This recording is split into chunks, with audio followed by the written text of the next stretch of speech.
Welcome to Wednesday's Words of Wisdom from the farm. And as you can see, we're in our homeward stretch. This is the very last boil down of our maple syrup. We just run this little strainer through to strain sticks and anything else, and then you tap them here. And then we run them through these filters, and we filter out all the fine little silt and everything. You know, this pan here is kind of like us. There's things in our life that really shouldn't be there and really should be filtered out.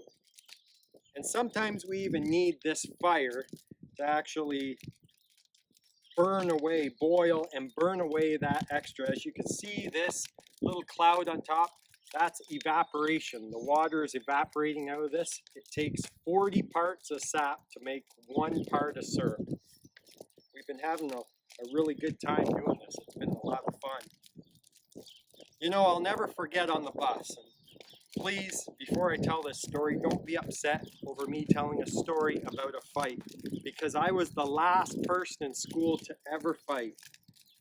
Well, there was a bully on our bus, and every day this bully would trip me and push me and call me names, and it was a frustrating thing. And I was a lot smaller than him, and no one ever stood up to him. And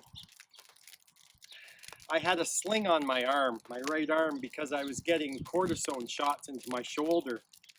And he tripped me and he pushed me. And after years of going through this, I lost it. And I took a swing. Of course, I had a sling on and I swung up in the air, and he laughed hysterically from the bus seat in front of me. And he leaned over and he said, "What you gonna do, Tim? What you gonna do?" And I cracked. I actually cracked, and I jumped up and I grabbed him. Back then it was cool to have mullets. Maybe they're still cool. But I grabbed him by his mullet and I pinned his head between the seat, and with my sling and my little short strokes with my right arm, I hit him over and over again, and his legs and arms were flailing. And the bus was cheering for me. And I let go and I realized what happened, and I went off the bus and I cried because I hurt someone. I waited for my dad to come home, and I knew he'd be upset with me. And my dad said, "It's all right, Tim," because he had pushed you and pushed you. And I don't encourage fighting. You befriend, you do good to those who despitefully use you. But one thing that fight did, it provided some fire in his life. The littlest guy on that bus tooled him in. And that fire did some change in his life. In fact, that bully actually became one of my best friends. We drove each other to school and high school. I got him a job on the dairy farm.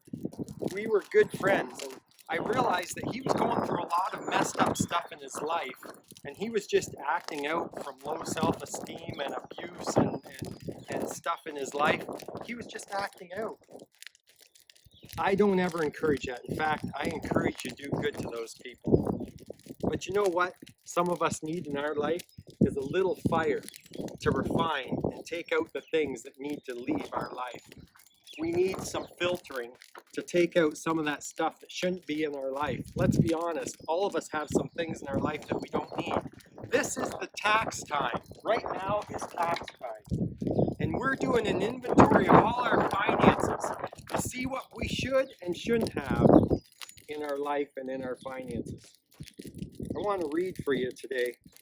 It's interesting to see how the Lord describes, how David describes the Lord. In Psalm 66:10, he says, "For you have tried us, O God.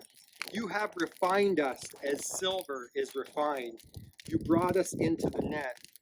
He says, "We went through fire and through water, yet you brought us out into a place of abundance." And he says in Daniel 12, "Many will be purged, purified, and refined, but the wicked will act wickedly, and none of those wicked will understand, but those who have insight will understand." Refining. We all need some areas in our life cleaned up. We all need to have some things filtered out. Take an inventory of your life, not just your finances at this time, and decide what things are good and what things need to be removed.